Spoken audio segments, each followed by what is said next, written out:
Good evening, this is the Oscar expert here with Brother Bro, and it's time to review Royal Hotel. This is the second narrative feature from Kitty Green, whose debut film was The Assistant, which I thought was excellent. Also starred Julia Garner, and this is their second collaboration where she is the lead. The Assistant turned extraordinarily mundane tasks into somewhat of a thriller about the helplessness of an intern within a broader patriarchal system. This film does a very similar thing to The Assistant, but it's on a little bit of a louder scale, I guess I would say. This movie's about two backpackers Americans who go to a remote bar in Australia to make a little bit of extra money. The bar is extremely chaotic. They're dealing with much more physical intimidation from men. And my God, this movie is extremely intense. I was on the edge of my seat, biting my nails, and a lot of times I found it to be even scary how tense this movie was. The bar is located in a mining town where out-of-town workers come in to do work in coal mines. And so there's barely any women in town. And there's a dominant and predatory attitude that many of these men seem to have about these young female bartenders. And it quickly goes from a vacation or a sort of escape that they were supposed to enjoy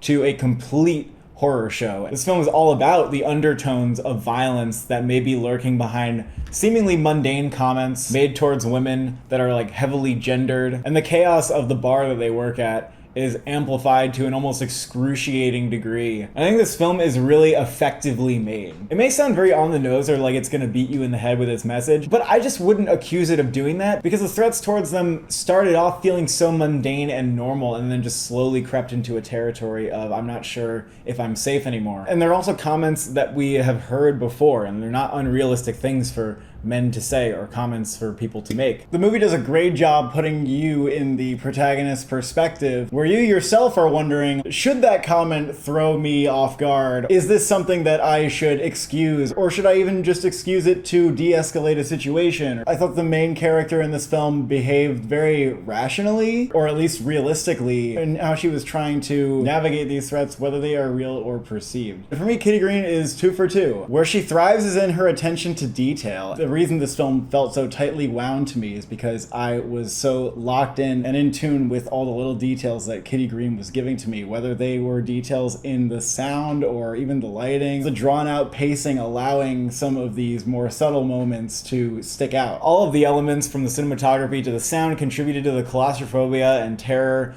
that the character is experiencing. Julia Garner gives another excellent performance here, and Hugo Weaving is nearly unrecognizable as the bar owner. I would like to shout out Toby Wallace, who I thought was remarkable in Baby Teeth. Here I think he does a great job maintaining this mystery of whether or not he can be trusted. And the character also came off as very real, which is I think something that this actor is very talented at. I was pretty terrified. I was nearly peeking through my fingers. I was feeling dread. It was basically a horror movie without any jump scares, without any supernatural elements, serial killers, or unrealistic things. I can't tell how satisfied I was with where this movie ended, with this place in which the tension peaked.